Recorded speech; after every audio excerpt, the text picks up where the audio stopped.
Pyramid మాస్టర్లందరికీ నమస్కారాలు. ఈరోజు ఒక విశేషమైన రోజు మన అందరికీ. ఈరోజు గురు పౌర్ణిమ సందర్భంగా పిరమిడ్ మాస్టర్స్ అందరికీ నా యొక్క అభినందనలు, కంగ్రాచులేషన్స్ అండ్ ప్రణామ్స్.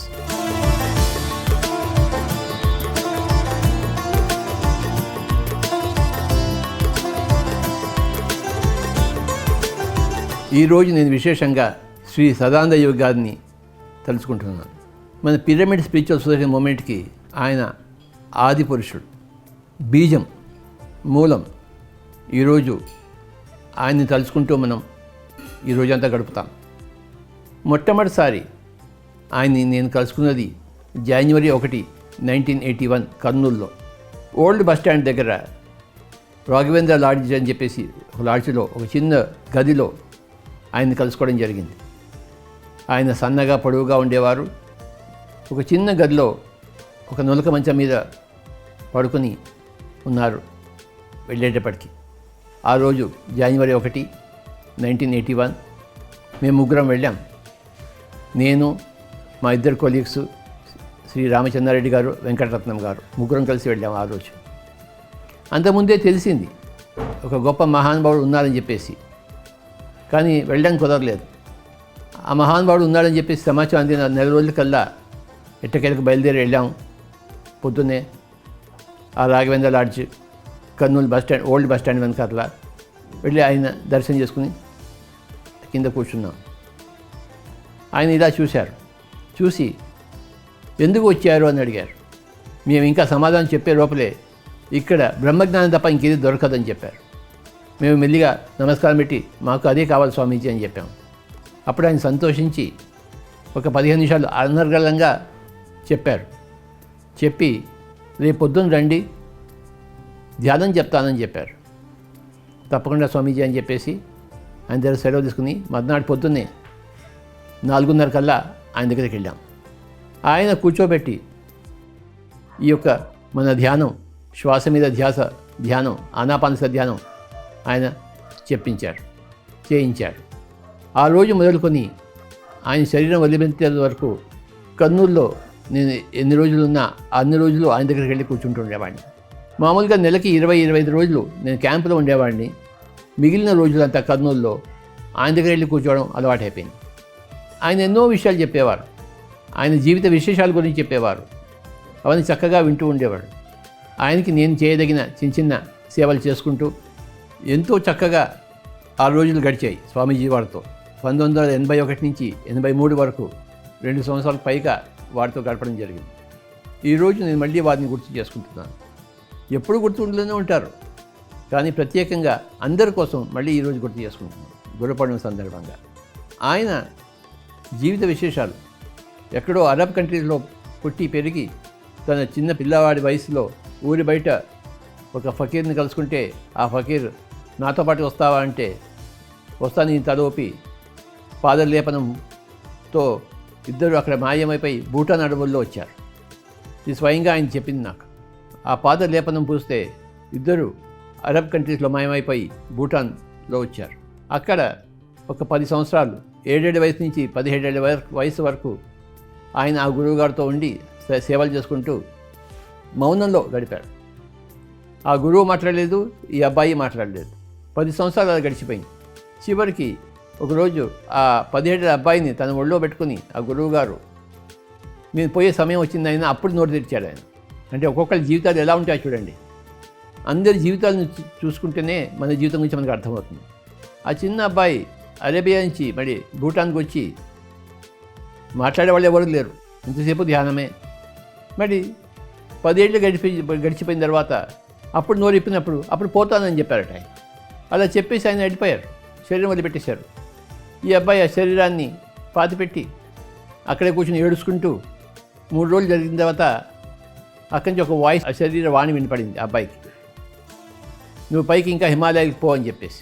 ఆ అబ్బాయి ఏడ్చుకుని ఎక్కడికి పోను, నాకు ఇక్కడే ఉంది, నాకు ప్రపంచంలో ఎవరు లేక ఉన్న ఒక్కడు కూడా ఇక్కడే ఉన్నారు, నేను ఎక్కడికి పోను, ఇక్కడే ఉంటాను, నాకు ఇంకే ప్లేసు లేదని చెప్తే అలా కాదు నువ్వు హిమాలయాకి పోవాలని మళ్ళీ ఆర్డర్ వచ్చింది. అప్పుడు ఆ అబ్బాయి మళ్ళీ కష్టపడి మళ్ళీ హిమాలయాలకు వెళ్ళి పర్వతాల మధ్య పోతుండగా అక్కడ ఒక చక్కటి ప్రదేశం దొరికింది. చక్కగా చెట్లు, ఫలాల చెట్లు, ఒక చక్కగా ఎన్నో మంది గుహలు, ఆ గుహల్లో ఎంతోమంది యోగులు అందరూ ఉన్నారు. అక్కడ పెద్ద సమూహం ఉంది. అక్కడ ఈయన చేరారు.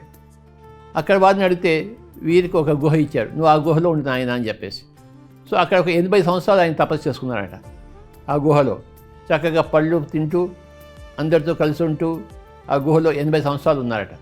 అక్కడ 80 సంవత్సరాలు ఉన్న తర్వాత మళ్ళీ అక్కడ ఆశ్రమ వాసులు చెప్పారంట, ఇక్కడ నీ పని అయిపోయింది, నువ్వు మళ్ళీ భారతదేశం వెళ్ళిపో అని చెప్పేసి, కిందికి వెళ్ళిపో, హిమాలయాలు కిందికి వెళ్ళిపో అని చెప్పారు. నేను మళ్ళీ ఎక్కడికి వెళ్ళాలి, ఇక్కడే ఉండాలి కదా, నేను ఎక్కడికి వెళ్ళాలని ఆయన, లేదు నువ్వు వెళ్ళి తీరాలని చెప్పేసి వాడు. తప్పదు మరి, అందరి ఆదేశం మేరకు, ఆజ్ఞ మేరకు మళ్ళీ ఆయన హిమాలయాల కిందికి వచ్చి అనేక ఊళ్ళు తిరుగుతూ ఎన్నో రాజ్యాలు, ఎన్నో రాజ్య సంస్థానాలు, అప్పుడంతా రాజ్యులమయం కదా, అలా తిరుగుతూ ఆయన చెప్పిన విషయం ఏంటంటే, ఒకసారి ఆయన వివేకానందం చూశారట. ఆ అబ్బాయి చాలా గట్టివాడోయ్ అని నాతో చెప్పారు ఆయన. అంటే అప్పుడు వివేకానంద అబ్బాయి, ఈయన ఎప్పటివాడో, ఆ అబ్బాయి చాలా గట్టివాడు అని నాకు చెప్పడం జరిగింది. వివేకానందం చూసిన స్వామీజీ వారు. అలాగే తిరుగుతూ చివరికి ఆంధ్రదేశం వచ్చి, ఆంధ్రదేశంలో తిరుగుతూ నంద్యాల ఆత్మకూరు మధ్య ఉన్న రేగడిగూడు అనే ప్రాంతంలో, ఆ రేగడిగూడు గ్రామంలో రామిరెడ్డి అనే ఒక ఆయన దగ్గరకు ఆయనకు వచ్చి అక్కడ ఎన్నో సంవత్సరాలు ఉన్నారు ఆయన. అప్పుడే మనకి విషయం తెలిసింది ఈ స్వామీజీ వారి గురించి. ఆయన అక్కడ రేగడిగూడు నుంచి మళ్ళీ కర్నూలు వచ్చారండి. కర్నూలులోనే ఉన్నారని మనకి తెలిసిందన్నమాట. సుమారుగా ఆయన కర్నూలు వచ్చింది కూడాను 1975లోనే అని నేను అనుకుంటున్నాను. అదే సమయంలో నేను కూడా హైదరాబాద్ నుంచి కర్నూలు వెళ్ళడం జరిగింది ఉద్యోగరీత్యా. అంటే ఎక్కడి హిమాలయాల యోగి, ఎక్కడ అరేబియన్ యోగి, ఎక్కడ హిమాలయాల యోగి భారతదేశంతో చివరికే కర్నూలు వచ్చారే. అంటే ఎంతో గొప్ప ప్రణాళిక ఉంటే కానీ ఆ కర్నూలు రావడం జరగదు. PSSMకి ఆయన శ్రీకారం చుట్టాలి కదా, అందుకోసం వచ్చారే. మై డియర్ ఫ్రెండ్స్, ఇది ఆయన కథ, ఆయన నాకు వివరించిన కథ, అప్పుడప్పుడు ఆయన చెప్పే విషయాల ద్వారా నేను అల్లుకున్న కథ. ఒకసారి ఏమైందంటే, ఆత్మకూరు అడవుల్లో ఆయన చాలామంది గ్రామ ప్రజలను తీసుకెళ్లారట. అక్కడంతా వన భోజనం చేయడం కోసం. అందరూ వన భోజనాలు చేస్తుంటే 100-150 మంది ఉన్నారేమో. వన భోజనాలు చేస్తుంటే 2 పులులు వచ్చాయంట. ఆ పులులు వచ్చేసరికి అందరూ చెదరైపోయారు. ఈయన ఒక్కడే ఉన్నాడు. ఆ 2 పులులు వచ్చి ఆయన దగ్గర కూర్చొని కాసేపు సంభాషించి మళ్ళీ వెళ్ళిపోయాడు. అప్పుడు మెల్లిమెల్లిగా మిగతా వాళ్ళందరూ అందరి దగ్గరికి వచ్చారు. ఏం బాబా వెళ్ళిపోయారంటే, పులి స్వామీజీ అన్నారట. వాళ్ళిద్దరు ఋషులు, పులులు కాదు, నాతో మాట్లాడడం కోసం వచ్చారు అని చెప్పారన్నమాట. ఇది స్వయంగా ఆయన చెప్పింది నాతో కథ. ఈరోజు ఆయన చెప్పినవన్నీ మళ్ళీ నేను గుర్తు చేసుకుంటున్నాను. ఆయన చెప్పింది ఇంకోసారి నేను గుర్తు చేసుకుంటున్నాను. అన్నములు ఆరగించినను, అంబభూషణాది దాల్చినను, కన్యతోడి కోడినను, కన్న తనూజను ముద్దు చేసినను, సకల బంధు నాప్తులను దాపు చేసి నటించినను, ఏ న్యూనము లేదు బ్రహ్మవేత్తలకిరన్. ఇది ఆయన చెప్పింది. ఇంకోసారి చెప్తాను. అన్నములు ఆరగించినను, అంబరభూషణాది దాల్చినను, కన్యతోడి కోడినను, కన్న తనుజను ముద్దు చేసినను, సకల బంధునాప్తులను దాపు చేసి నటించినను, ఏ న్యూనము లేదు బ్రహ్మవేత్తలకిరన్. అంటే నువ్వు బ్రహ్మవేత్త కావాలని, బ్రహ్మవేత్త ఏదైనా చేయొచ్చు అని చెప్పేసి ఈ చక్కటి పద్యంలో మనకి దొరికింది. ఆయన ఎప్పుడు శివరామ దీక్షితులు గారు, అచల రాజయోగి, వాళ్ళ గురించి ఎప్పుడు చెప్తూ ఉండేవారు. ఎప్పుడు అచల సిద్ధాంతం గురించి నాకు చెప్తూ ఉండేవారు. శివరామ దీక్షితుల గారి గురించి నాకు చెప్తూ ఉండేవారు. అందులో సిద్ధాంతంలో ఏముంటుందంటే, మూలము లేని గుర్తెరిగే ఈ శరీరం ఏమీ కాదని తెలుసుకోవాలి. అది అచల సిద్ధాంతం. మూలము లేని గుర్తెరిగే ఈ శరీరము గుర్తెరుగుతుంటుంది ప్రపంచాన్ని. దీనికి మూలం లేదు కనుక మూలము లేని గుర్తెరిగే ఈ శరీరం ఏమీ కాదు. ఇదే అచల సిద్ధాంతం. ఎప్పుడు నాకు ఈ విషయాలు చెప్తూనే ఉండేవారు. ఆయన అరబిక్ భాషలో మాట్లాడేవారు, తెలుగులో మాట్లాడేవారు, హిందీలో మాట్లాడేవారు, ఉర్దూలో. చివరికి ఒకానొక రోజు ఏప్రిల్ 16, 1983 నేను వెళ్ళినప్పుడు, సుభాష్ నా టైం అయిపోయింది, నువ్వు నాకు సమాధి ఏర్పాటు చేయను ఆయన అన్నారు. సరే స్వామీజీ అని చెప్పేసి, ఆయన దగ్గర ఇంకో శిష్యుడు ఉండేవారు రామచంద్రారెడ్డి అని చెప్పేసి, బనగానపల్లి నందవరం గ్రామం దగ్గర. అక్కడ వెళ్ళి చూస్తే అది బాగానే ఉండింది. ఆయన పర్మిషన్తో ఆయన పొలంలో ఒక చోట తవ్వి సమాధి ఏర్పాటు చేసి మళ్ళీ స్వామీజీ వాళ్ళ దగ్గరికి వచ్చేసి, స్వామీజీ సమాధి రెడీ అయిందని చెప్పాం. అప్పుడు ఆయన మళ్ళీ మే 22వ తారీఖు ఫిక్స్ చేసుకుని ఆ రోజు ఒక డాక్టర్ గారిని తీసుకురా అని చెప్పారు. ఎందుకంటే శరీరం వదిలిపెట్టేటప్పుడు సర్టిఫికేట్ ఇవ్వాలి కనుక. నాకు నా సంగీత గురువు గారైన డాక్టర్ శ్రీపాద ఆయన్నే రిక్వెస్ట్ చేసుకున్నాను, స్వామీజీ ఇలాగ సదానందదేవి గారు శరీరం వదిలిపెడుతున్నారు, మీరు ఆ సమయంలో మీరు అక్కడ ఉంటే సర్టిఫికేట్ ఇవ్వాలని చెప్పేసి. అంతకన్నా భాగ్యం అని చెప్పేసి ఆయన వచ్చారు. ఇంకో 2-3 శిష్యులు ఉన్నారు, మన ఫ్రెండ్స్ ఉన్నారు.